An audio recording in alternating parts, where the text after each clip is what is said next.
Support the Amigos podcast on Patreon or PayPal and receive cool perks and rad swag. Visit our page at everythingamiga.com/support.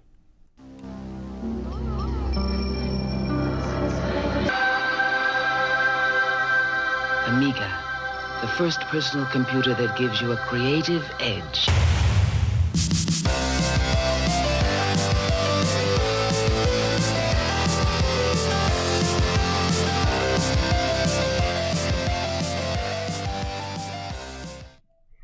Hi everybody, welcome to Amigos. I'm John. And I'm Aaron. And today, Aaron, we're going to be talking about California games. Oh yeah, man. Yeah. Aaron, have you been to California? No, I've never been to California, Boat. The closest I've been is Las Vegas. That's as close as I got. You've been out there a couple times. I've been out there a couple times. I've seen the sort of sites of the LA Hollywood area, but I've never been to the site of California games. You know, in the Footbag event, you see the Golden Gate Bridge in the background and the real pretty, park area. I never saw any of that. So I saw a graphic the other day, and it said it had LA County, the county that Los Angeles is in, marked on a map, and then it had all the states in the country of the United States that had less people in them than LA County. And it was every place except for Illinois, Texas, Florida, and New York. Really? It was every other place, including like New Jersey. I was like, wow, that's a lot of people in that little area. Yeah. I don't necessarily want to go there right now. Yeah. This is if you are trying to social distance, I would probably recommend you not go to LA. Probably not a good idea. Mm-hmm. So when you were growing up, I mean, or even now, everybody I think has a picture of California in their mind. It's sort of this. It's almost like a what did they call that place over in Tibet? Like Shangri-La. It's like this like utopian place.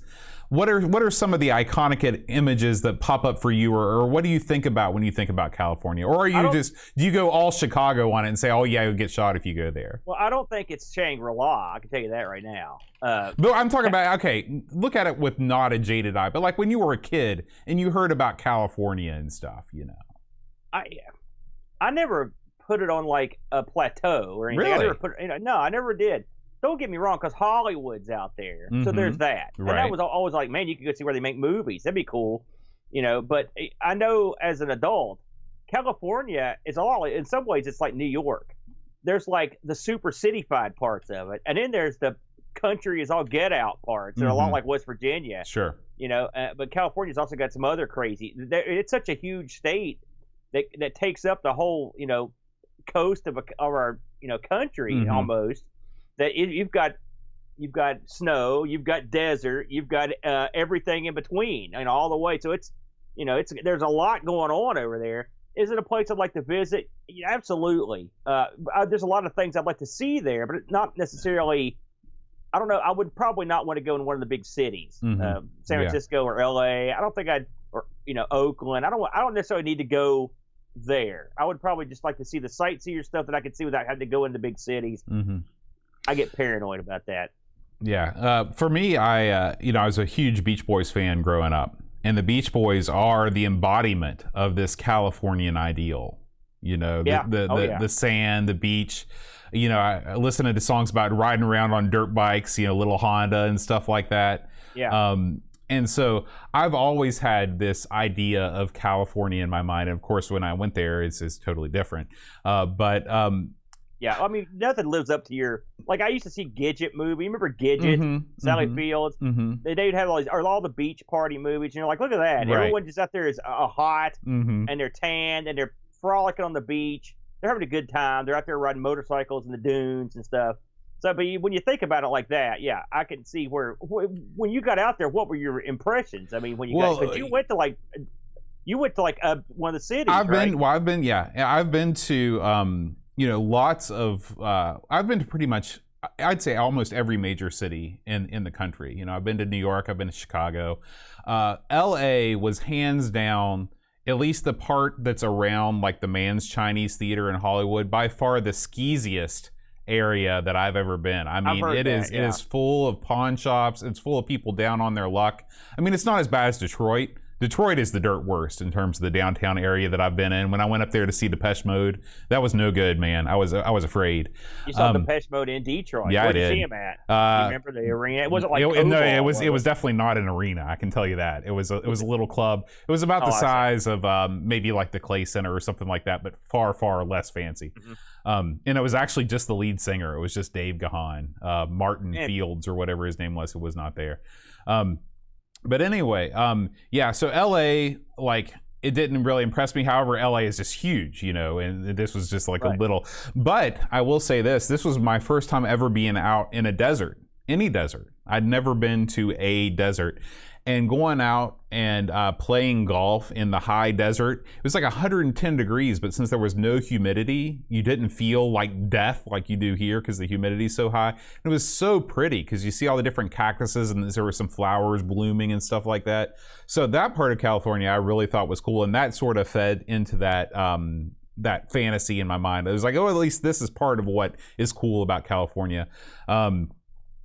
I would really like to live, if I could choose like any place to live, I'd like to live in Palm Springs, because Palm Springs is home of all this modern, like it's like the modern school of architecture. Like the buildings have those flat roofs, you know. Remember that house that you were looking at in the basement last time you were over here?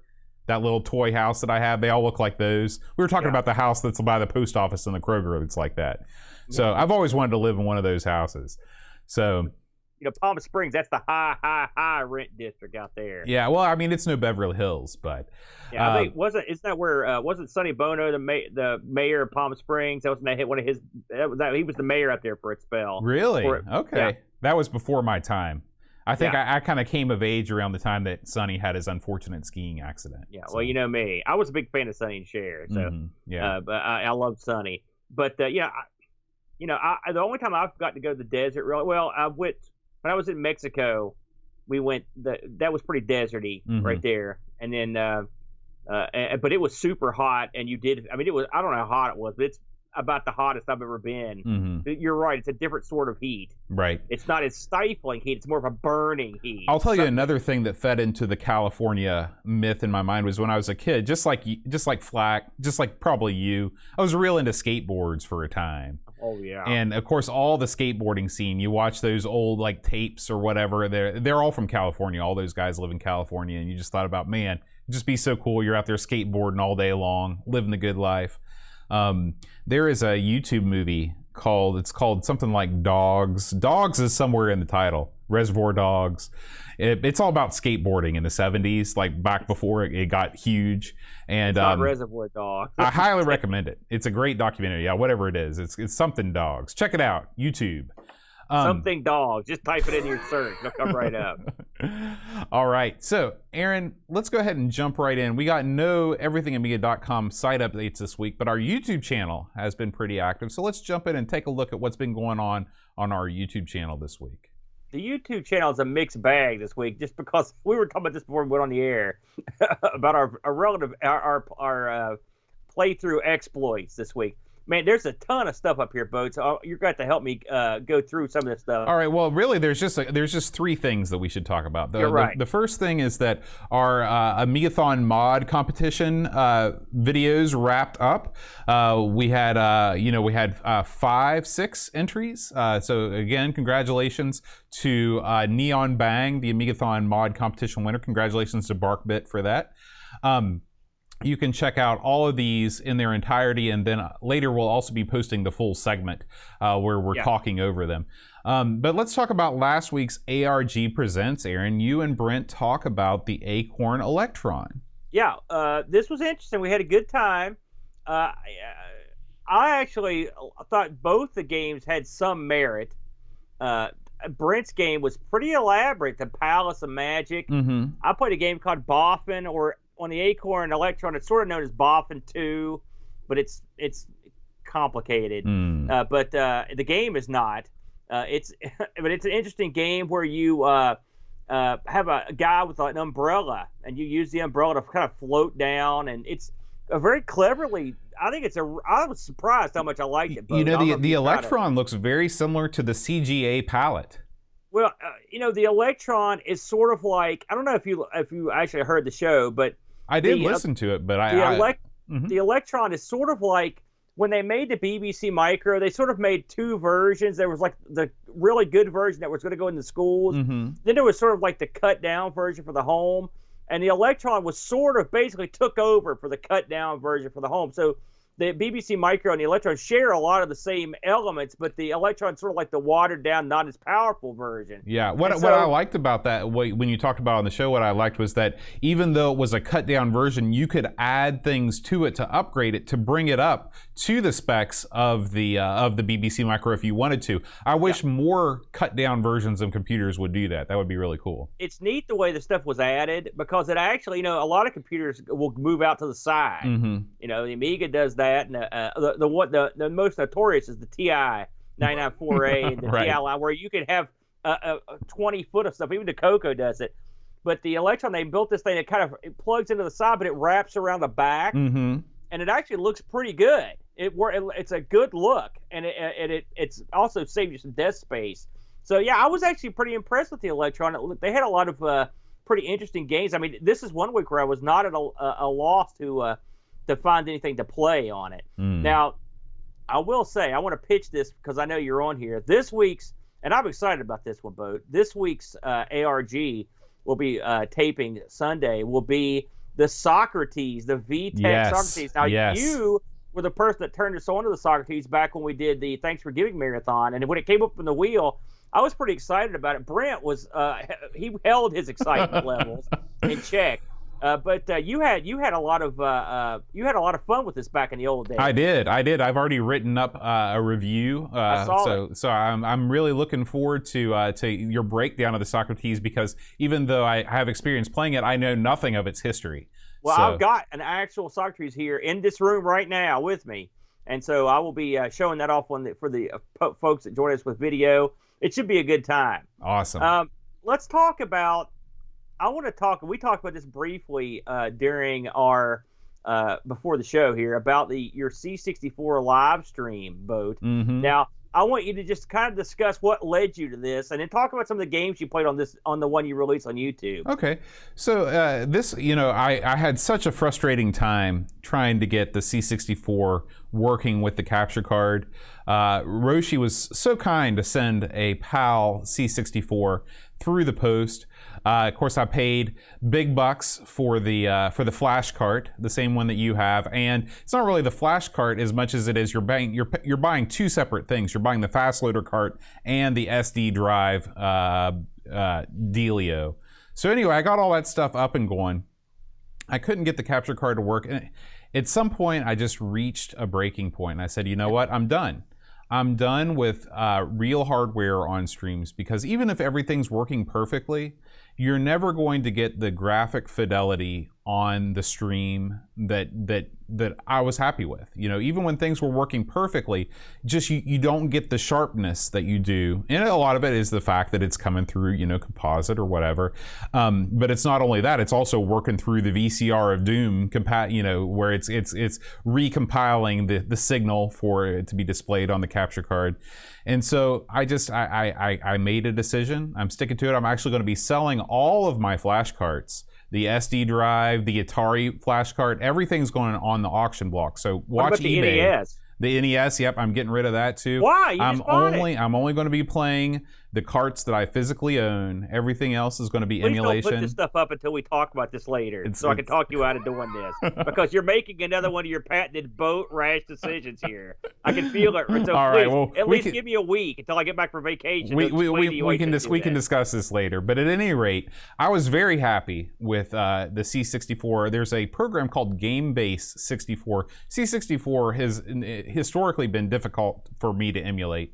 But there is basically a package where you download the front end, and it's a very simple front end. It's nothing like CoinOps or not even like Bmx.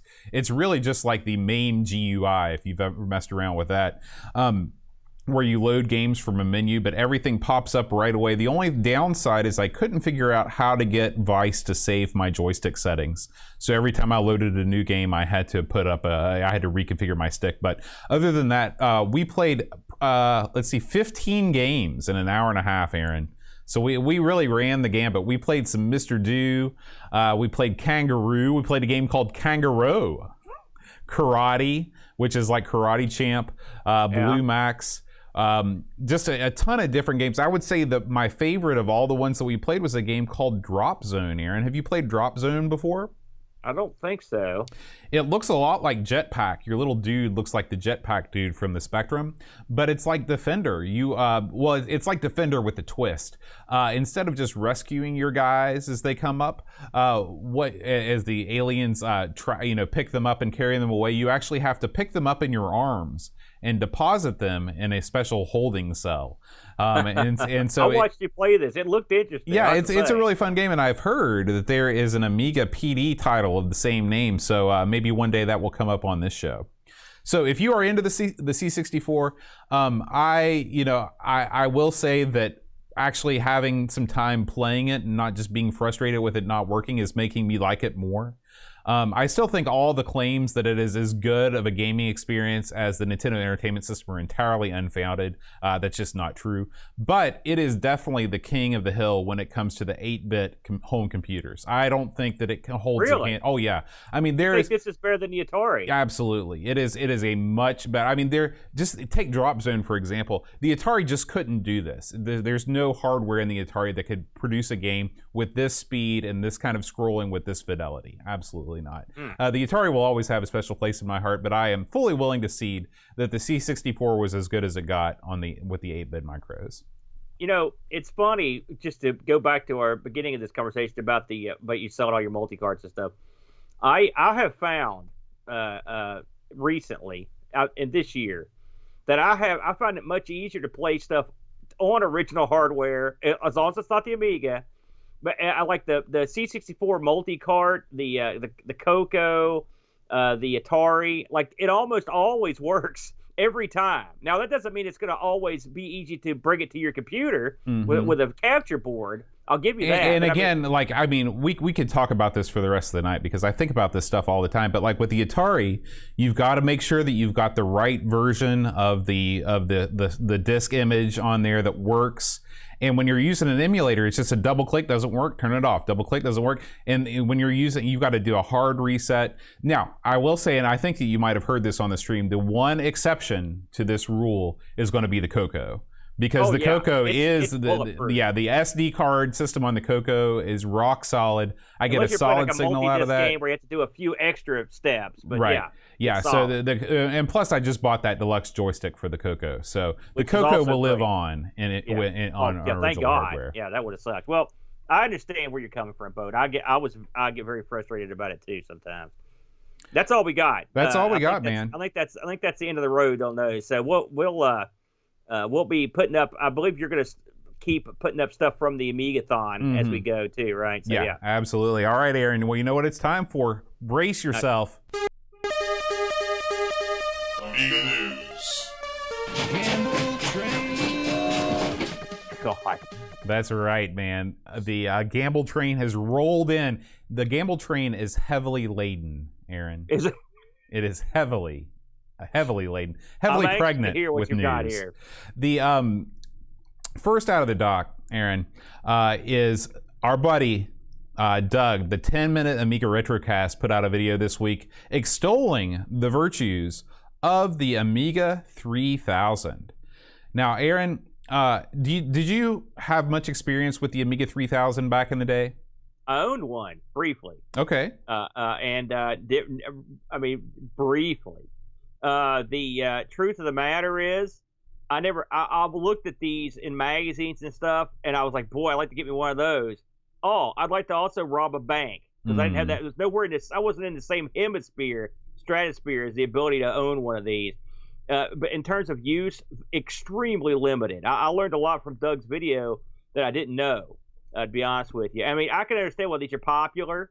He really hates the way the Amiga 2000 looks. It's big, bulky. See, that philosophy has changed, if I may. When I was younger, man, when PCs were coming out, we wanted the biggest, beefiest, heavy metalist cases. I've told you about Chad's, the Chud's big, huge Eliminator class case that was as big as the back of a truck. Right, it's like a Star Destroyer. But that was what you wanted because you needed space to implement all your various gimmicks and cards and all those extra drives. And when I would look at a case like the Amiga 3000 has, now I look at this differently today because I want more desk space, you know. But at the time, that was not when this machine would have been out.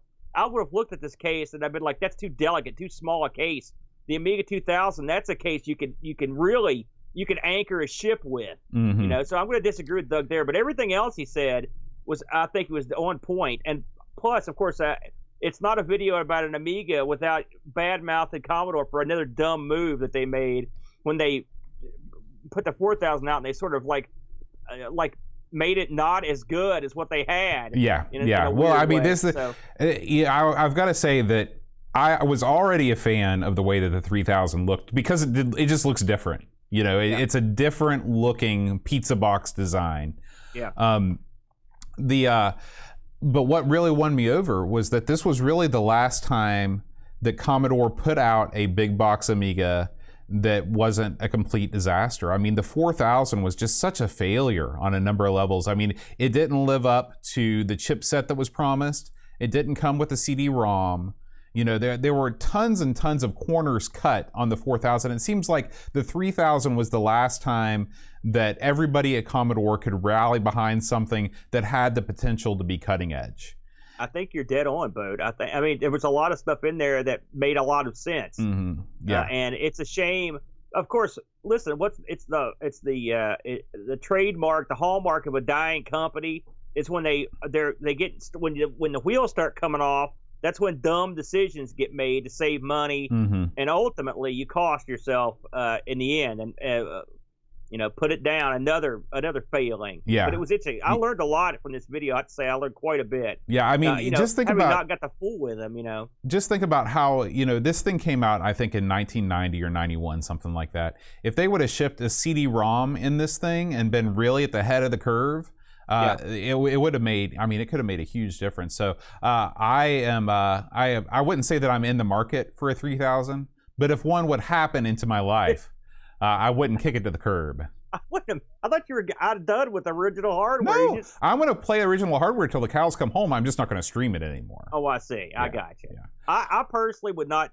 I mean, if someone said, "Here, have this Amiga 3000," I'd take it, or a 4000, but I'm perfectly satiated and satisfied. I probably wouldn't take a 4000. Setup. I'd give the 4000 the elbow drop off the top rope. Why is that, Bode? It's AJA. It's no good. Well, I mean, I don't let AJA into my stuff house. Too, it's got nothing else. You made a guest appearance in one of Doug's videos as you badmouth AJA. How do you feel about being the poster boy for hating AJA? I feel great about it because I'm leading the charge for the truth. All right, Aaron, next up on the news, let's talk about this video from our buddy, not really, he will never talk to us, LGR, Clint. He's talked to us before, he's a good guy. So he is setting up his new Amiga build in a checkmate case. I think from his first video, he had, this is what makes LGR different than us. He's like, out of my several PAL A1200s, I cobbled together a working unit. I've got this 8 million sitting around. I'll put that in there too. It's like, are you kidding me? Well, he's the man. Have you seen all the stuff he gets every month? He gets tons of stuff. I had to laugh when this came on because I'll watch his stuff. I always enjoy it, and he's very smooth and he's very good at what he does. And this is one of the rare times where you see Clint go into something and just get stifled at every turn. He wanted to install a new workbench. He couldn't get that to work. He couldn't get stuff to line up in the case. When he got that done, he couldn't get the cards to work right. He couldn't get his joystick to work.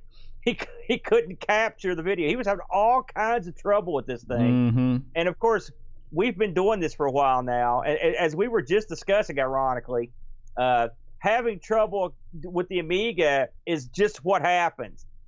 It's funny. I was listening to videos at work today, and my Amiga build video came on, and I said something. I had to laugh at my own words when it came up, and what it was how happy I was to have the Amiga because anyone that knows anything about the Amiga knows there is no correct build. There is no Amiga that's going to run everything every time. And there is no magic formula to make your life easier. Just that's part of it. When you're an Amiga owner and you're doing a lot of crazy stuff, life is pain. Yeah. You just have to deal with it. So I felt for him as he struggled through this, but he is a trooper, and everything turned out fairly good for him, and eventually he even got the joystick working too, so not too bad. It was an interesting video, that's for sure. Yeah, I thought it was neat how he used that analog stick for the flight sims and stuff. So well, eventually, yeah. yeah. All right, moving on down the line, Aaron. Let's talk about something. This might be one of the biggest news stories of the week. Stephen Jones is back with a brand new product, the AMI hybrid system. I wouldn't even call this a product. It's not. This is a piece of software that, and I'm going to try and explain this, and you can stop me when I say something wrong.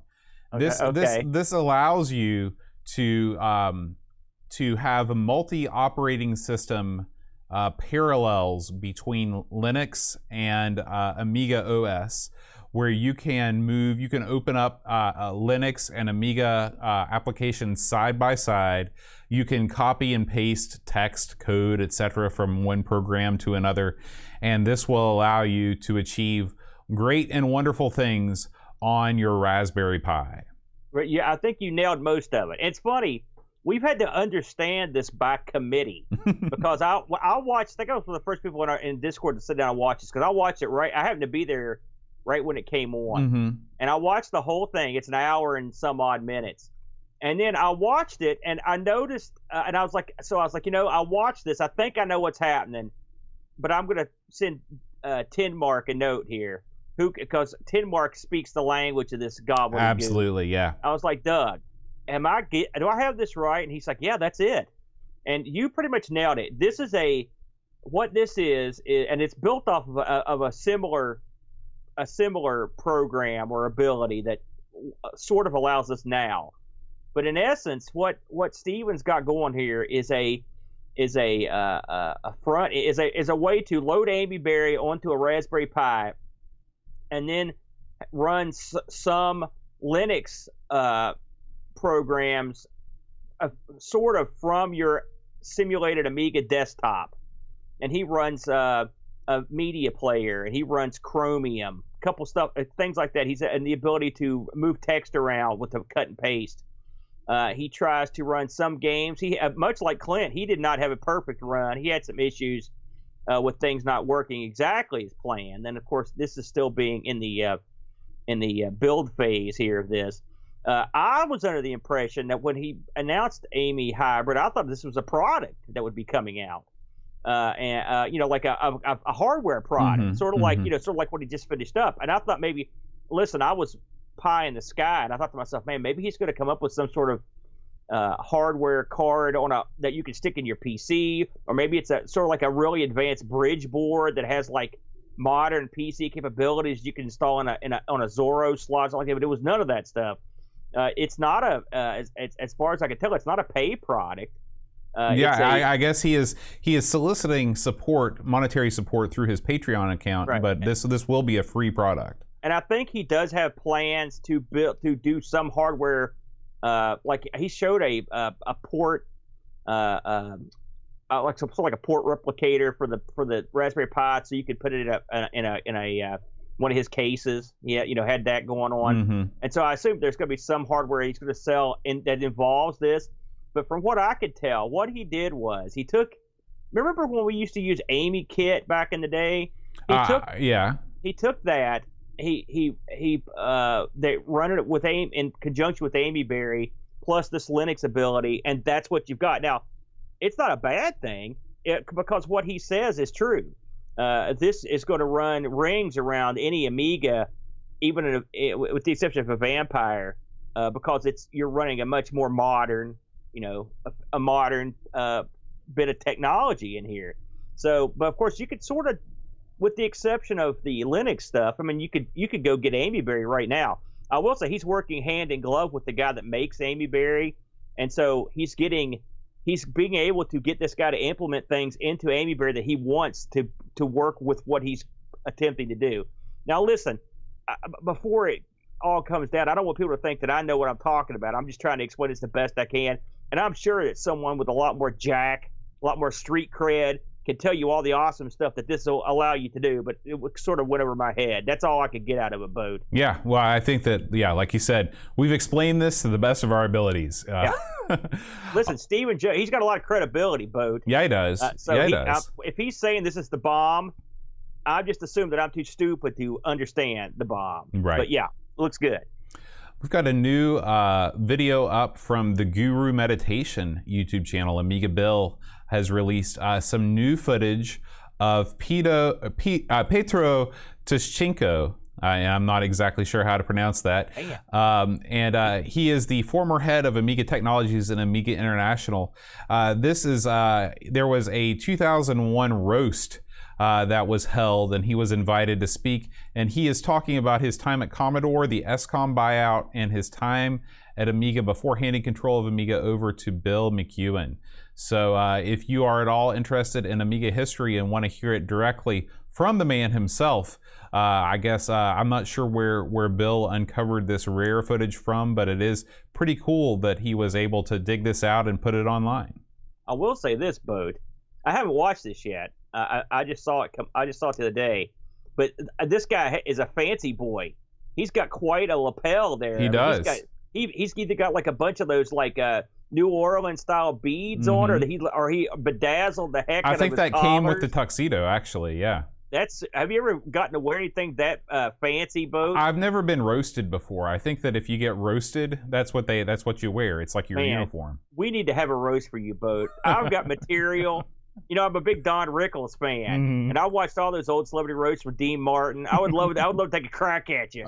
You'd have to wear something like that, though, where I'm not interested. We'll put that on the schedule at AmigaCon West Virginia 2021. Yeah, the boat roast. Yeah. I like it. All right. Next up is, look at this thing, Aaron. This is an Amiga tattoo. With some Galaga mixed in. What do you think about that? It's intricate. I mean, listen, I'm not a big tattoo guy. I was gonna say, where do you stand on tattoos in general? It's funny, you're the second person to ask me that today. Really? Yeah. Because our front desk chick's got a bunch of tattoos. She's like, "Do you have any tattoos?" I'm like, "No." And she's like, "Why not?" I was like, "Well, I'm afraid of needles," which is true. But also, I never would spend the money. And also, what am I gonna do? Enhance my body with tattoos? Are you kidding me? I just get my face tattooed. But, I mean, this looks great. If you're into tattoos and you're into the Amiga and you're into Galaga, then this is your. And I'm guessing there was a 68,000 chip on their boat. I don't know. It's some sort of a MOS Commodore chip. 6581 is what it says on the thing. I can only hope, boat, that whenever they tattooed this on this guy's arm, that the artist observed polarity. That's the only thing I can hope. Key the pin first. The last thing you want to do is have this thing inserted incorrectly. You get magic smoke come out of your arm. It's no good. That would be, yeah. All right. Next, Aaron, is the fastest Amiga CD32 ever. This comes to us from the one and only Ravi Abbott. Yes. And this is the TF360 prototype. Now, have you had a chance to watch this one yet, Aaron? I did watch this boat. I watched this in its entirety. Tell me about it, because I've not yet watched it. Well, Ravi has connections, Boat. Yes, right? That's true. He's way more connected than me or you. We don't have any connections. We're not even connected to each other. And so Ravi got this prototype and then somehow sourced himself an 060. Good luck, pal. Right. Because I've seen other videos where I don't know if you saw that one video that was out a couple weeks ago where the guy had bought all those 060s. They were all counterfeit, or they were all the wrong version. Yeah, because you have to get the right version of these things. If you get the wrong version, it's crap. Everything's crap. If it doesn't have a B or an A in the name, then you don't have the FPU or whatever, the MMU, you're screwed. You get nothing. And so this is Ravi taking this 060, plugging it, violently shoving it into his CD32, which has already got a bunch of crazy mods on it. He's got all the terrible fire. He's got everything stuck in this thing. And what you end up getting is the world's most jacked up CD32. He's playing videos on it. He's playing demos like 10 times the speed. He's doing it all. Does he play Doom on it? Yes. Does he play Quake? Of course. He does all the stuff. He plays Gloom. He plays everything on it. It's a CD32 that's jacked to the nines. Also, I like the fact that Ravi mentioned that the Terrible Fire Edition gives you the ability to plug in a PC keyboard, but Ravi's too cool for school because just like any other schlub that had one back in the day, Ravi's plugged in his Amiga 4000 keyboard. One of the few people on Earth that's got one of those bad boys sitting around that they can plug into this thing because he's not going to put a PC keyboard in this thing. Mm-mm. He's created himself a wacky monster. Now, he says this thing is not without its limitations. I believe he said that the CD-ROM doesn't work, ironically, with this thing in because none of the games that had CD audio wouldn't get the audio, and he had some trouble capturing some of this stuff. Boy, we know how that feels. Yes. Yeah, if you want to see, if you ever thought you could see Quake played on a CD32, this is the video for you. It's very bizarre, but I guess I watched this video. And I thought to myself, you don't ever need one of these. I've often thought this because I don't know. For me to have anything above an 020 would be a waste of that because I don't know what I would do with it exactly. But people like Ravi that do all this crazy stuff, they need all the power they can get. And so I like the idea that someone decided to take and get as much power as they could cram into a CD32. So I think Ravi won. He's the clear winner of the CD32 Power Wars. Awesome. And I assume this thing will come and be produced at some point. But, I mean, if you're going to go out and get your own 060, good luck because those are rare. This is a long-form article that somebody posted up on the Discord. And I also saw this on Twitter. This is this is called the Dork Web.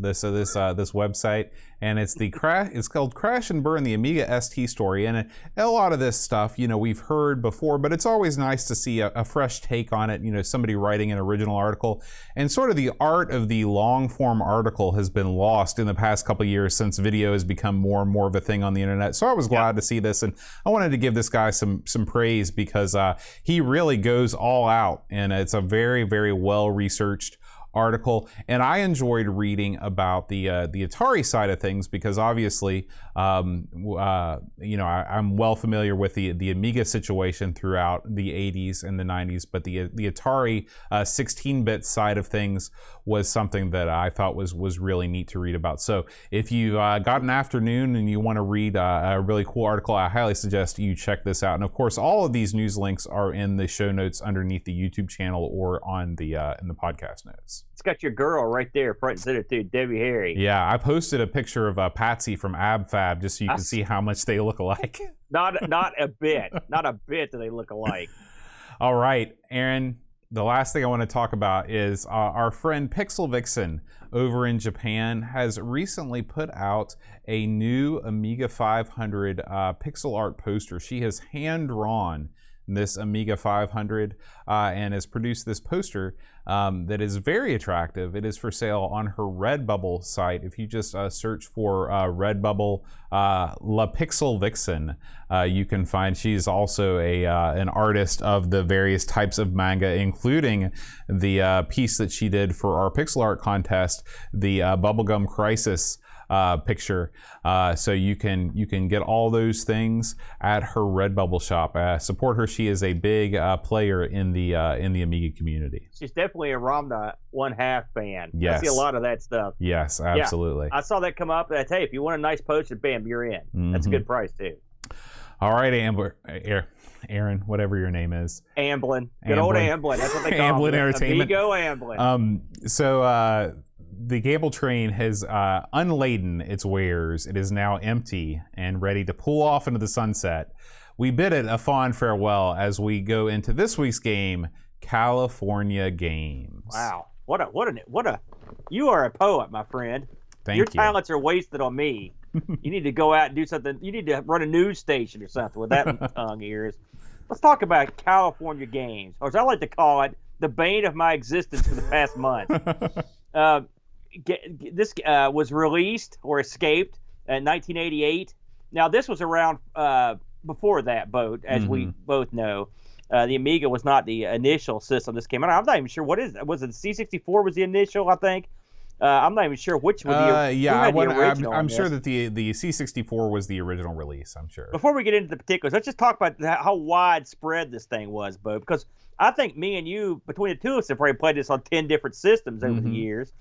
You had your Apple II. Did you ever play this with the Apple, by the way? The Apple II GS? No.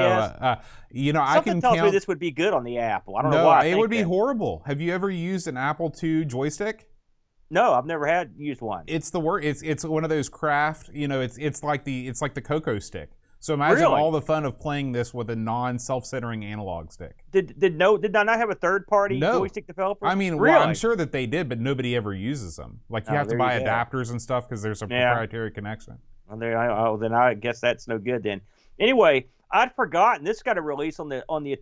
I don't think I've ever played this. The Atari 2600 got a release. This in fact, one of my streams, I played it. It is awesome. It is fantastic. Really? Yeah, it is a great version of this game. Of course, the 8-bits, the Atari 8-bits, the Lynx, which I've played that one, the ST, the C64. They've apparently recently they've released mobile phone, like an Android version. I have this for the Nintendo Entertainment System, boxed and complete. No kidding. Yeah. Of course, DOS got a horrible version, which I remember playing that stinko. The Master System, the ZX Spectrum. I remember having this for the Coco because you actually got good sound on it. The one that I wanted to talk about there that I tried this week was the freaking Genesis / Mega Drive. You ever played that one? It's funny because I mentioned that on my stream. I said I was under the impression that the Master System version was probably the best, but I didn't play the Genesis version. Is the Genesis version is that the one to go with? I haven't played the Master System version, but the Genesis version blew my mind in awesomeness. Yeah. Why it was so it crushed the Amiga version. Crushed. I mean, come on. But they got a lot of stuff in common, and they're very, they could have made it happen. Is my point.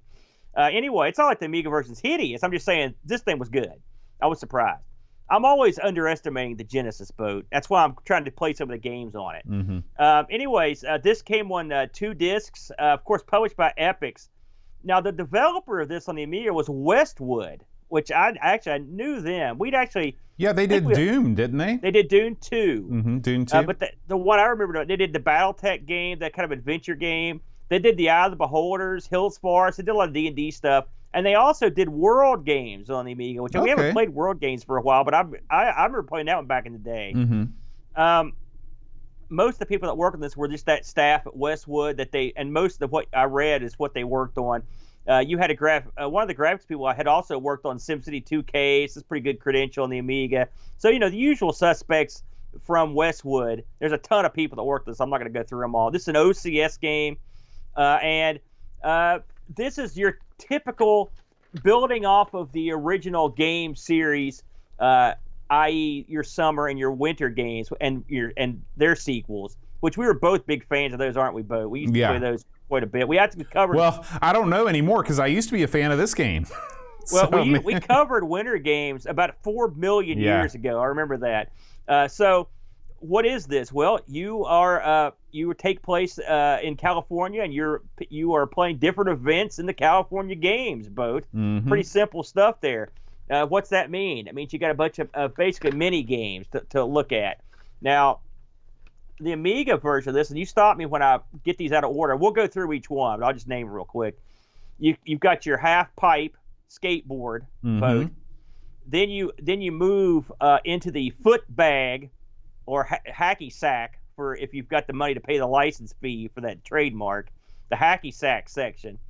Then you go into your the surfing zone. Then I believe after surfing boat is your skating. Right, roller skating. Roller skating. Then you've got your BMX biking, off-road biking, and then the whole thing comes to an end with the old flying disc. Yeah, probably not the best choice for the final event. It's funny because that was my favorite, and I was best at that event. But we'll get to. Well, I'm just saying from an excitement perspective, it's like closing it out with the frisbee. Well, listen, you're gonna watch a guy drop a hacky sack 300 times. Is that what you call Probably not a good one to end with either. Yeah. Probably end with BMX because there's gonna be a wreck in that one. That's for darn sure. Or skating.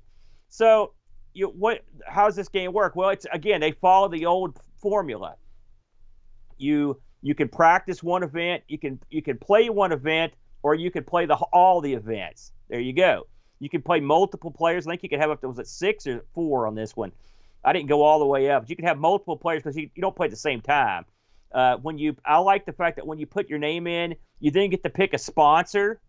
I always was sponsored by Casio. Really? I remember their cheap, crappy keyboards when I was a kid. I always choose Ocean Pacific because, again, the California dream. Oh, I see. Yeah. I'm assuming most of these sponsors are still around, but I don't know. I remember these sponsors when I was a kid, but now I don't remember them so well. So I guess they're still around. Sometimes I pick Santa Cruz too because I thought that sounded cool. I think there are 9 sponsors you get to pick from, but you have to pick one. So you don't have a choice. That's something else. So you've got to be sponsored by somebody. I wonder if they got any money from these guys. You think this is a product placement thing? You know, that's a great question. If we ever talk to the developer, I'd love to ask him. I would assume that someone paid something for something. So let's go through some of these events, Bo. We'll just touch on them real quick. The first event, half pipe. It's just exactly what it sounds like. You're on a skateboard and you're trying to do tricks on the half pipe. Now, I remember this being one of the first skateboard games I ever saw, to be honest with you. Now, I didn't have a C64, so I don't know when Skate or Die came out. And of course, I'd seen the arcade 720, but I thought, man, this is a skateboard game, pretty neat. What did you think of half pipe? You know, each one of these events has a better version on a different system. So, you know, the half pipe is way, way, way too difficult to control, to land tricks effectively. You know, they should make it to where you should be able to pull off the tricks more often than not, and then score you based on your variety. And a game that does this perfectly is the half pipe section on Skate or Die, where they give you a wide variety of moves. They make them easy to pull off, and then they give you a bonus, just like in Hacky Sack. Really, half pipe should be more like Hacky Sack, where the moves are easy, and then the challenge lies in putting together a program of variety of moves. Yeah, I would agree with you. I was never able to pull off any of the other moves other than the kick turn, and even with the kick turn, it took me a while, and I was never exactly sure. It was all like playing golf in real life. I'm never exactly sure what I'm doing to make it work right. Well, I practiced this, like I said, over the past, because we're running the video score challenge on the Discord, and we're not running it, but we're participating in it. And I wanted to not embarrass myself so much for that. But this particular event drove me bananas. There were 2 events that just drove me absolutely nuts, and this was one of them. I could only do the hand plant. I did learn how to. Of course, it took me a little while to figure out, okay, how do I make my guy go faster? But I did take a couple goes. But there's a timing involved in this, and it's almost like Dragon's Lair. If you're a fraction of a second off, you lose. And then what makes it worse is you have to sit there while your guy falls down, and then you've got to watch his skateboard go all the way up the ramp and come all the way. It takes an extra 15 seconds to try again. It's frustrating. You don't want to see. If you could just start it instantly over, it'd be less annoying. Well, yeah, and we should, you know, I think that one of the one of the worst things about this game is that it's inconsistent about how they do the timing on the events. I think across the board, they should give you a set amount of time, and whatever score you can get within that time should be your score. The whole, with Skate or Die, I'm sorry, not with Skate or Die, with the half pipe, I believe that if you fall a certain number of times, it's over. I think that's how it's done. I know that's the way BMX is done. Yeah, and that's no good. That's no good. We'll get to that. Yeah. But yeah, I think you can fall 3 times. I think that was the limit on. I think. Don't hold me to that. I played it so many times. But this event was not my favorite. I will say it looks good, and it looks like it would be awesome. It just wasn't awesome, in my opinion. The next thing that they roll out is the old foot bag. Now, we did an Amigos challenge on this years ago, ran by our good buddy and put together a great video Brutal Barracuda put together for us, if you'll recall. And I think I was better at it then than I am now. My skills have deteriorated something fierce on foot bag. But this is Hacky Sack. You've got a guy, kind of a dopey looking guy, and he's kicking this Hacky Sack around, and you're trying to just do different tricks. You can spin around. You can hit the Hacky Sack in different ways. You can whack it with your head. You get extra points if you can get 5 whacks in a row, which is not as easy. I thought that wouldn't be too hard, but I had a heck of a time doing it. And then occasionally a bird will fly by. You can whack the bird with the Hacky Sack. What did you think of Foot Bag, Boat? Foot Bag is probably my favorite event in the game. I I knew you were going to say that. It is the worst on the Amiga of all of the conversions that exist that I've played, because it runs way too fast. I don't know why. Like, your guy moves at Mach 5 when he sticks his, when he does his various kicks and things. They happen super fast, even though the speed of the ball does not increase, and it just looks bad. The scenery looks bad. It looks better on the Commodore 64. I don't know what happened with Footbag, but they really botched this event. I don't think it's not horrible. It's playable. It's okay. I think it's one of the better events, frankly. Well, it's like being the world's tallest midget. Well, I'm just saying. I thought it was okay. Again, I played this on a lot of other systems, and so I thought this was okay. One thing I wish you'd go ahead and just get this out of the way. The Amiga could have done much better on this game in entirety. Then they didn't do a great job. Well, I think that there are some events that, at least in the graphics department, are better than the other ones. But even in the graphics department, the Footbag guy it doesn't look as good. Yeah. Especially, like I said, after just playing the Genesis first, it's just like coming back to this, it's a real letdown. But I liked Hacky Sack. It's just, but I mean, this is an event where you had to practice quite a bit. Now, the next event, it was the other most frustrating event for me, which was surfing. Now, I played this. I used to love the surfing event when I used to play it back in the day, and I was pretty good at it. I could do the tricks, jumping out of the water. What you're doing in this effectively is you're surfing, and a tube of water is coming up, like a wave is building behind you. You're riding that wave. That's right, the curl. Thank you, Bode. And you can actually go into the curl, and they've been very clever. You can still see your guy like through the water. It's a good effect. And I'd say this is probably the best looking event. The problem I had in this one is back before I could jump up out of the water and do a turn and come back down, and that's where you get the good points. I could not land hardly anything on this version. I don't know why.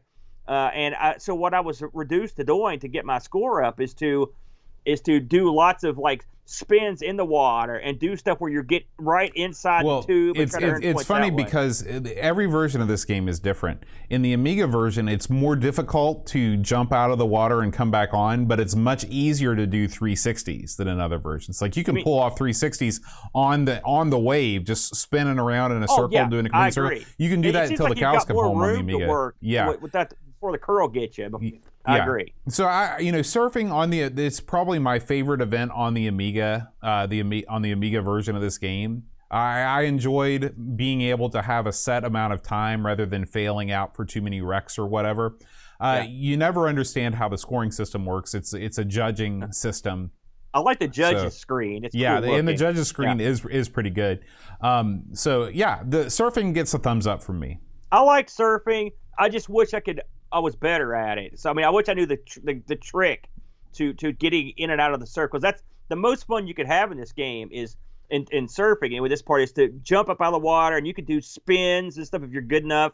And I couldn't do any of that stuff. We should also mention that occasionally a dolphin will float by, and there's something else that floats by. I'm trying to think what it was. I don't know if it happens in this version. I don't think I ever saw it, but in the Nintendo version, when you wipe out and you're under the curl, you see Jaws' head pop up, and you hear the Jaws theme come up, and you get eaten. Cute. I know there were two things that I saw on this, but I don't remember what the other one was. So let's talk about roller skating. Okay. An event that's angered me on every machine I've ever played it on. And I will say this one's consistent with the other ones. You play a hot bikini girl that's roller skating down the most unkept street on earth. How this got near the beach. This is actually a realistic portrayal of, like, if you were on a beach up in Jersey, and it's where they haven't taken care of the sidewalk. It's cracked. There's crud all over it, dirt and junk, and the beach is right there. It's just like, man, this is a dump. That's what you're skating on with this hot chick, and your job is to jump over obstacles and occasionally even duck stuff as you try to keep your chick from falling over. What did you think of this one, Bode? This one was difficult to control compared to the C64 version. The C64 version, the controls are very tight. I found that the lady in this version seemed to move slowly, jump slowly. And the scoring in this game, in this event, doesn't make any sense. Like, some things you can hop over and get points, some things you can't. Sometimes you do that spin in the air, and I felt like sometimes you got points for it, but sometimes you didn't. I felt like it was all over the place. This game, what they should have done was instead of making this a roller skating thing, they should have made this a street skating event, and you move across the screen. There's an excellent game for the Nintendo called Tnc Surf Designs, which is another product placement game. I knew it was coming up. This is one of my favorite games of all time. And the skateboarding section of that game is excellent, and it would work great as a roller skating event too. This was a lost cause. They could have easily made this like BC's Quest for Tires, like Moon Patrol. I mean, anything like that, it would have been okay. What they ended up with was not good. I will say I'm not the biggest fan of that Nintendo game you mentioned, but the skating in that it blows this away by a lot better. And you're right, they missed opportunity. Listen, every version of this I've played, the roller skating has sucked. The chick is always super slow. And something else they'll do is occasionally when you fall down, they'll put you right in front of something that you can't get enough speed to get over. Also, it's where the sidewalk has depth. It's hard sometimes to judge where the garbage is at, and you'll be darn sure you're not going to hit it, and then you hit it. It's a frustrating event. Then you got to wait for her to get back up again. It's another thing. It takes a while. It's just not my favorite. And it should have been great. They dropped the ball in this one. So next up, and we've got to talk about this one, the old Bmx Course. Now, I'll tell you something. I haven't played this for a while, and I remember playing the Bmx Course back in the day and having trouble with it. And I knew that the controls were real wacky. And so this time around, I just went and I tried it a couple times. Then I went and got the docks. You got to have the docks for this one because it also gives you how the scoring works for some stuff. But right out of the gate, if you just put a joystick in the guy's hand and said, "Here, play some BMX," they would crash almost the second they picked up the joystick. It's not going to go well. What do you think about BMX? BMX is best played on the Atari 2600 version of this game. I'm shocked that you've never played the 2600 version of California I may games. have, but I don't remember it. It is so much fun because your guy is super, super tiny, and you can just rocket off obstacles. It's amazing. It's so good. This game would have been okay if they would have just made it to where you can race, either give me a set amount of time or let me race to the end and see how many points I can get. I hate the fact, I think you get 2 or 3 minor wipeouts. If you attempt a front flip and land on your head, it's game over. Yeah, I realize that that's realistic. However, I'm playing a freaking video game. I don't want realistic. I want to have fun. And so that really killed this event for me. I know that there's ways that you can cheese the score. They were talking about it in Discord. I never took the time to figure out what those ways are. However, this is one of the better events. I did enjoy this one. You can get on a run and you feel good when you're going on a run. You get up some speed, you know. So it's one of the better events, but again, it's definitely flawed. I think this event's middle of the pack. And I will say to go left and right, it's up and down, for example. And if you try to hit left on the joystick, that's pop a wheelie. You instantly die. Whoever thought this control? This is a lot like the skating. It's like, why did you overthink the controls on this? All you got to do, you've got a course that's okay. Just make the controls fun, and then let us go. Why do you have to have everything be so stupid? Well, I don't know why, but the controls were idiotic. Now, once I got past the controls, I still wouldn't call this that much fun. It's okay. It's no Excite Bike, I can tell you that. No. It's not even in the same ballpark as Excite Bike. But yeah, graphically, it's okay. It's okay. The tricks you do on this, you get different points for different tricks. But most of the time, I was too scared to even try tricks. I couldn't believe I was still on the course most of the time. I'm like, yeah, I'm doing it. And then they closed the games up with the old flying disc, the old Frisbee. Now, this is an interesting one. It combines like a golf-style power meter with controlling a second player that has to catch the Frisbee. I will say I thought this one graphically was awesome. They use sort of a parallax or a multi-layered scrolling. I think this is the best looking event in the game. Well, this or surfing, and I think I like when surfing where you're in the wave. It looks nice. But this is a good looking event. I found this one to be by far the easiest event to do well in. Once you understand how the meter works, and even the meter is kind of goofy that you use the joystick to come back from the power as opposed to using the button, which is sort of traditional in golf games. That's why they did it. Yeah, I mean, to me, actually, it makes sense because it's like you're throwing your thing. It's like this is the forward motion and the release of the Frisbee. I didn't think of it that way. So, like, it's a primitive Wii. Right. And then once you throw it, of course, at the bottom, you've got, like, radar. And or I guess that's not really what you've got, a map, a miniaturized map, and so you see your guy on one side, then you see your partner who's a stick figure on the other side, and so once you release the Frisbee, the guy throwing the Frisbee's out. Then you're controlling his partner, and you can't see her except on the little stick figure map, and you want to get her in position to be somewhere near where the Frisbee's coming down. Right. Now, there are really 3 or 4 different ways you could catch the Frisbee, and each of them give you a different amount of points. You could just sort of be where the Frisbee's at, and they'll sort of catch it. You could also jump for the Frisbee, and you get a certain amount of points. You can leap, you could dive for the Frisbee, like in the same direction the Frisbee's going to get points. Or if you're gutsy, you get the most points by jumping backwards to catch the Frisbee. And you can get points that way. So there's different point values. That's where you get your points. You also get points for the amount of, and maybe you can shed some light on this boat. You get points for the amount of time that the Frisbee's in the air. But I could not really. I mean, I had to get a good throw. I just sort of always stayed in the green. Yeah. I mean, that's what you do. Right, but it wasn't like say like a javelin in track and field where you can make the thing really, you can change the angle and get a radically different throw. I mean, you'll get a radically different throw. You'll dump it on the dirt. It well, I mean, the angle is set by the first path of the gauge. So the gauge going up, if you don't put it right in the green, if you take it beyond the green, your angle is going to be too high. If you get it before, your angle is going to be too low. Right, but I mean, like say if you're playing a golf game, sometimes you can go over a little bit to try to get a little more behind it, maybe or a little higher angle. But I noticed on this that there was not a little room for error. No. There was not a lot of room for experimentation. And so what I ended up getting was I almost always had a great throw. And when you've almost always got a great throw, it's not that tough to catch. I struggled with catching it consistently. I always seem to get a good throw, but I'd get close. It's sort of like when I play any sport, and then the ball's coming at me or the Frisbee's coming at me. I just cower in fear. So, but that's the way it is, isn't it? Yeah, I do like the flying disc event. I love the music. This is one that it's another one of my favorites. I don't like the way that your characters are modeled in the flying disc. Like your guy is like shredded. He looks like a muscular dude. There's no muscular dudes playing flying disc. There's guys that look like me. They need to have somebody there that's a little bit tubby, balding. That's the guy they should have got to play flying disc.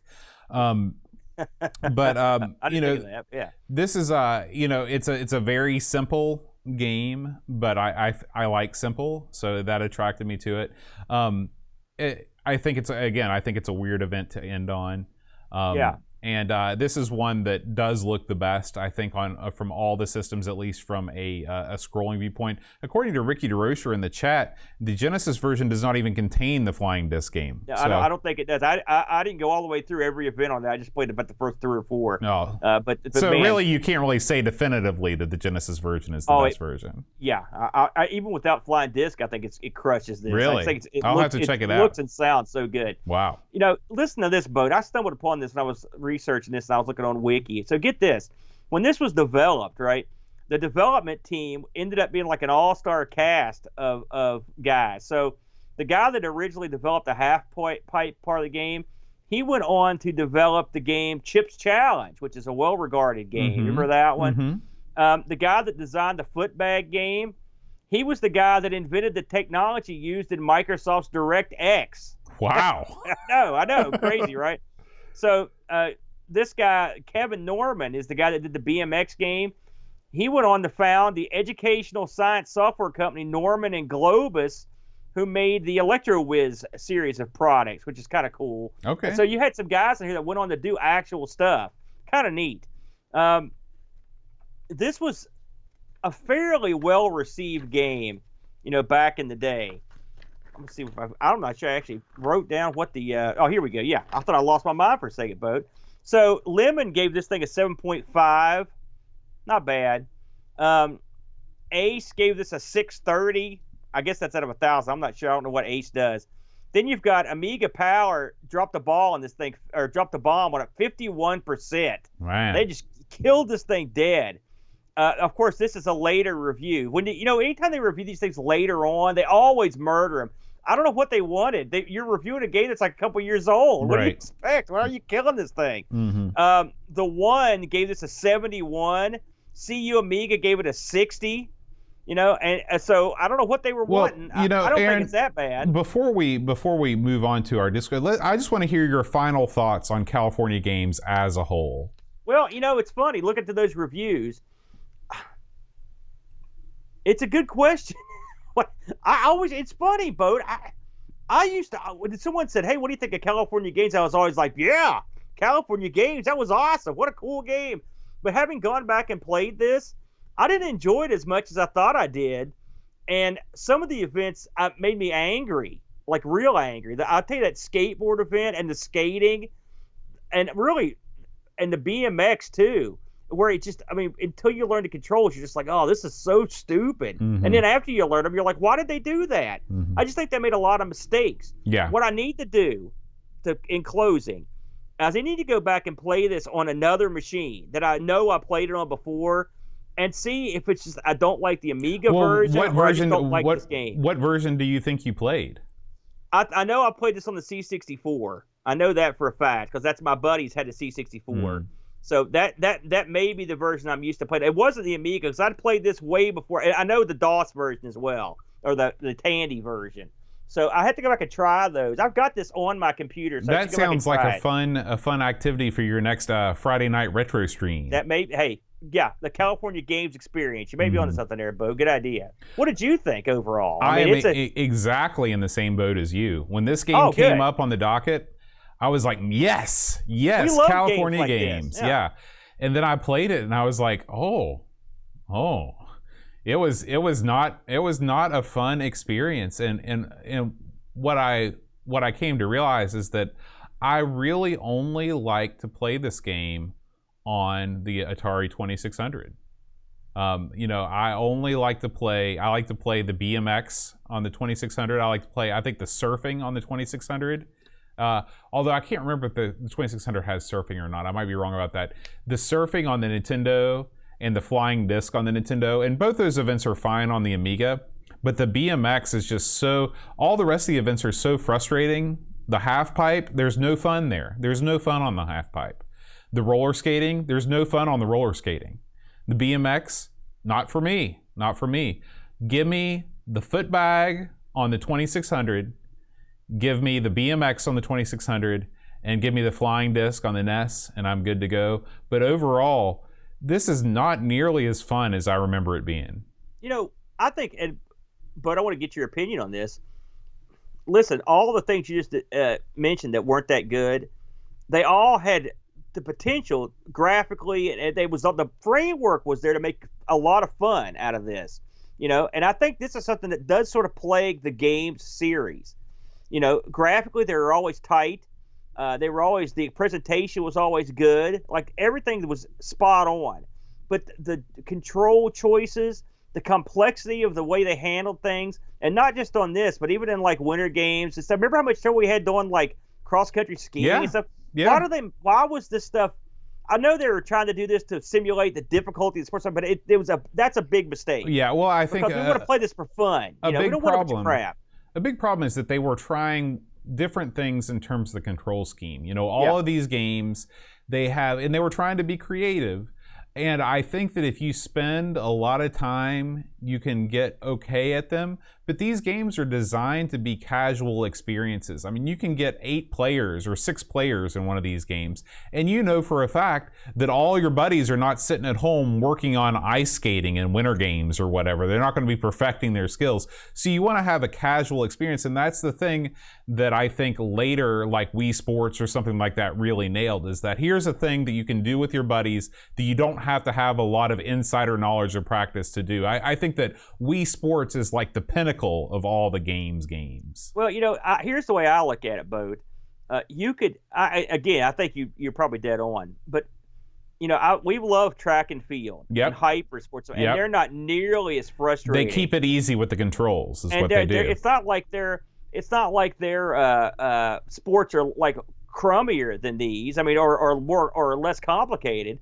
It's just that they took a more arcadey approach. Mm-hmm. And I think overall, I would enjoy an arcadey approach more than I enjoy these sophisticated highfalutin controls. Absolutely. When the controls get in the way of the game, that means you screwed that up. Yep. That's my opinion. And the thing is, in a game like Hypersports, for example, you can still compete for records. There's still wacky screw ups, and everybody's having a good time. But you don't have a guy that, like, in the very second you start a race in BMX, you hit one joystick direction one way and you're out. Just tip over. I mean, that's what happens, or if you're surfboard and you pull down accidentally, you're gone. You lose a guy instantly. That's no good. So yeah, I don't know what I mean, but it was frustrating control-wise. Now, we should talk about, before we get into the Discord reviews, just to make sure that I don't forget, we're going to talk about our High Score Challenge, sponsored by Hermski. We want to give a special shout-out this week to Hasifa, who devised an Olympic-style scoring system. Yes. This thing, he needs to be working for the IOC, because he knows how to get all of these scores into a thing that makes sense. He's run everything through several complicated algorithms. I think machine learning was involved. And he also won, so I'm sure that he rigged this. I'm just kidding. Hasifa. I knew it. Congratulations for the win, Paul in second place, and Chris Folds on the podium as well for third. Well, you just missed the podium. I just missed it, but we want to thank Frodo and Steve Rasmussen for also taking part. Remember, if you are a Discord community member, you can take part in our monthly Amigos High Score Challenges. The next one coming up, Aaron, is going to be Pac-Mania. Saw that. Hey, before we move on to the Discord, one other thing we should mention. Do you remember any events from this game's sequel, California Games 2? Hang gliding. Yeah, I don't remember hardly anything about the sequel. I think I rented. I knew that I've owned California Games several times in my adult life, California Games 2, but I remember renting it and being very unhappy with it. Much is not nearly as good as the sequel to Track and Field 2, which was a fantastic game. But did Track and Field 2 come out on the Amiga? I don't know. I will say, of course, California Games 2 was sort of a big bust. I was reading here that this game, when it came out, was like they sold a ton of units, like across the board. They sold 300,000 copies of this over multiple platforms in the first 9 months it was available, which that is a real good run. Yeah, it is. It got all kinds of praise. Next Generation magazine, which I always liked that magazine, said it was the number 89 on the top 100 games of all time. That's probably pushing it a little too high, I think. But it was a very popular game. And then the sequel came out in 90, and it died a death.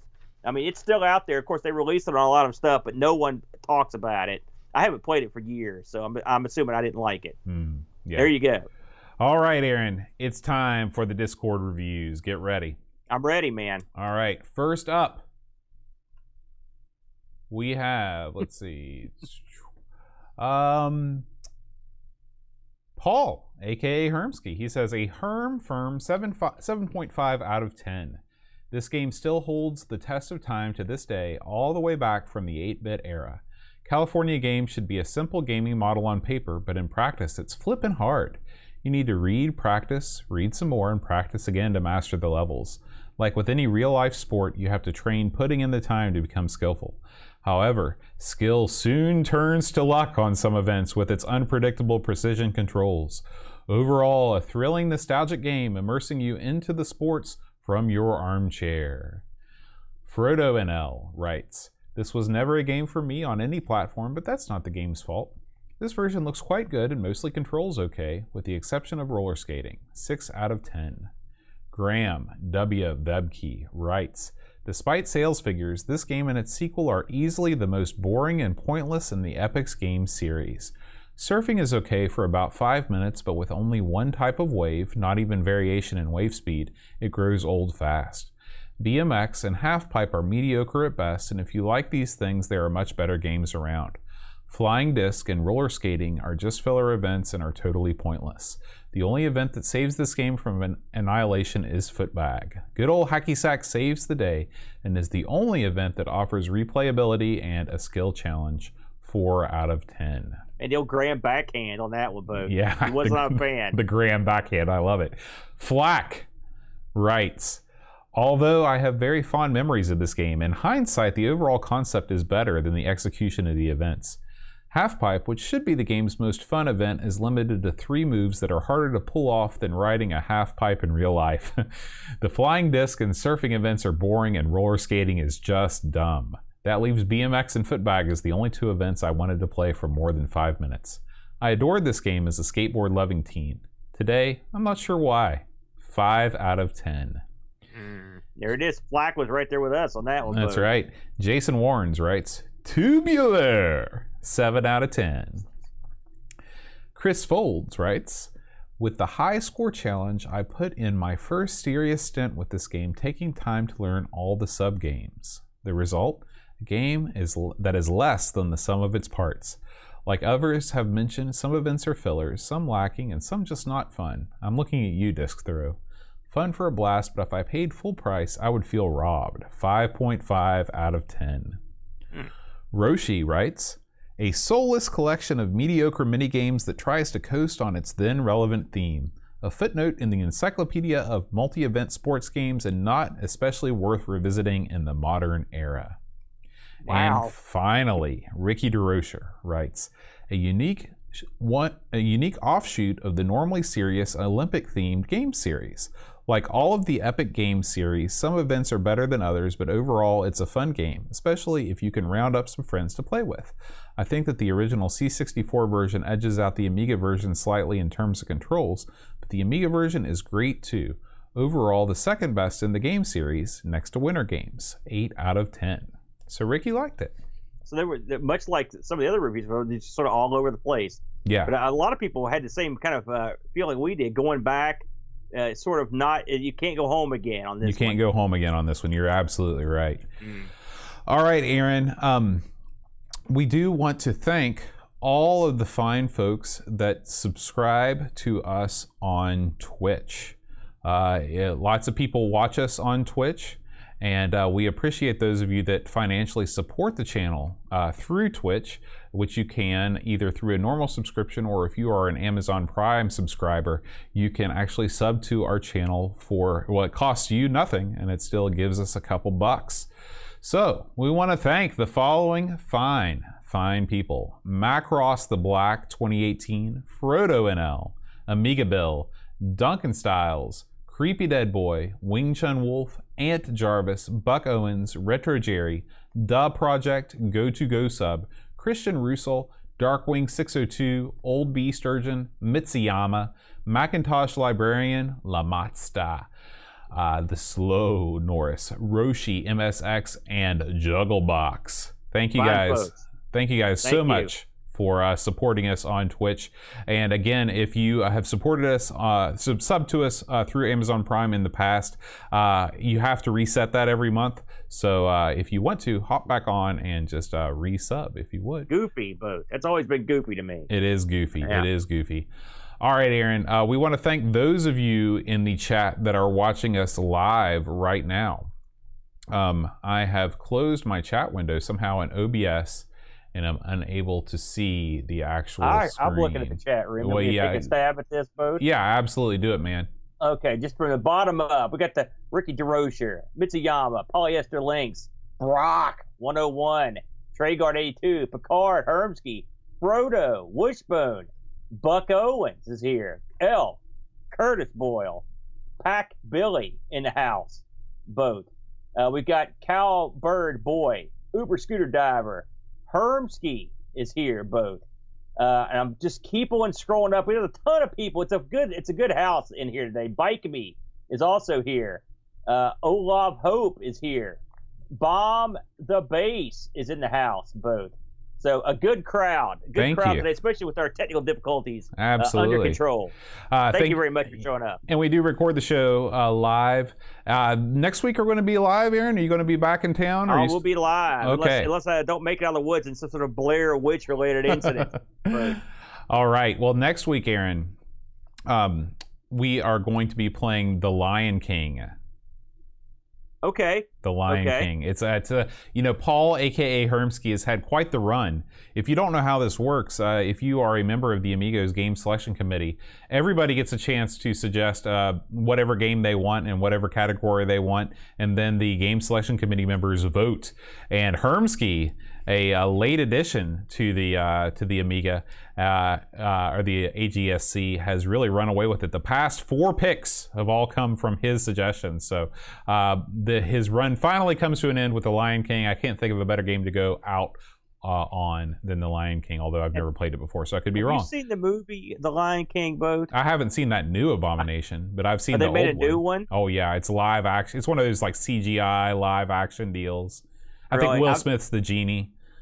It's got a genie in it? Yeah. I thought Shazam. I thought that was Shazam. Now that's a movie. I've never seen the movie or the cartoon. I've never seen any of those. Really? Oh man. I mean, I know there's a big famous scene with a monkey holding up a gimmick of some sort, like what is that? Would be the Lion King himself. Oh, is that the case? Yep. And someone gets moited. Someone gets dropped or whatever, falls off a hill. Yeah, I mean, The Lion King's a good movie. I mean, it's a solid Disney flick, so I recommend it if you have the Disney Plus. Last week, Aaron, our Patreon song was going back to the well of the 60s and 70s psychedelic jam band movement. It was Casey Jones, and also I threw in a little Friend of the Devil. You lost me when you did that. Well, that was a tough one. Casey Jones, a little bit easier to guess. Want to thank Buck Owens and Kate Fox for your correct guesses on the. Did you mean to do that, or did the flow come over? You're like, I'm going to switch into another song. Well, yeah. Sometimes I do that when like Casey Jones. There's really only about 5 notes in Casey Jones, so I had to switch it up a little bit. That won't be a problem with this song though. If you know this week's Patreon song, please send me an email at john@amigospodcast.com and I will announce your name as the winner. And we, of course, do want to thank all of our beautiful, beautiful Patreon supporters. Anybody that contributes to this show, even if it's just $1 a month, man, you're doing way more than most, and we salute you. So, here we go. Cello Code. Mark Byland, Olaf Hope Hermsky, Jonah, a.k.a. Simulant. That was the intro. Now here comes the verse. That was the, okay. Jeremy Jones, Ethan Little, Alien Breeder, Dave Velociraptor, Calbert Boy, Joel Fuchs, Lane Denson, Luke Hudson, John Cook, Bomb the Bass, Roshi, Frodo and L, Soul Incisor, Tech Mage Jurgen, Mr. Cola, Daniel Williams, Bernard Lucas, Jerry Dennington, Zorglove, Commodore Kid, Reflection, Simon Ledge, Cap'n Crispy, Kilobytes, and Caffeine. 10-minute Amiga Retrocast, Bernard Quinn, Retro Man Cave, Tim Drew, Simon Rose, Joseph Harrison, Kyle O'Hara, Rob O'Hara, Matthew Lairmore, Andy Craig, Sean Zoe, Bachbit, Roland Burke, Andrew Monks, Oh, Joe the Zombie, Leaf Killand, Alan Kebab, Checote, Level John Marshall, Matthew Perron, Ricky DeRocha, Creepy Dead Boy, Fix CTZ, Stefan Sorgon, Mortensen, Evan Hill, Blade 75, Christopher Hassel, Ravi Abbott, Crossfalls, Dreamcatcher, Lauren Giroux, Graham Bepke, Adam Battersby, O'Brien's, Retro and Vintage, Gary Hucker, Paul, Bossman Harrington, Duncan Styles, Tapes from the Crib, Josh Nat, Adam Bradley, Jonas Rulo, THT, Eric Nelson, him, Tommy, Homebridge, Daniel Bixton, Brutal Barracuda, Darren Coles, Jason Wards, Pixels of Dawn, and Kjolbjorn Barman. That was a song? That was an opera. It was a space opera. Is that what that was? You know, I think I've used this one before, but I'm going to break it out again, Bode. You're getting a bucket for Christmas, my friend, because you cannot carry a tune. I thought I was going to die. Something. I thought I was going to have to kick the bucket. I thought I was going to die after listening to the last part of that. My God, you got a helium tank run up through your shirt? What the heck was that? Let's see. So there's a lot of instrumental breaks that I have to cover. A lot of backbeats. What was this, by the way? That was the saxophone solo that you were singing. Yeah. Yeah, you do that sometimes. It looked weird, Boat. I'm not gonna lie to you. I thought you were conjuring something. I might have been. Music is a magic spell. No. God. All right, guys. Thanks as always for listening. We will see you next week for The Lion King. Until then, Adios. adios.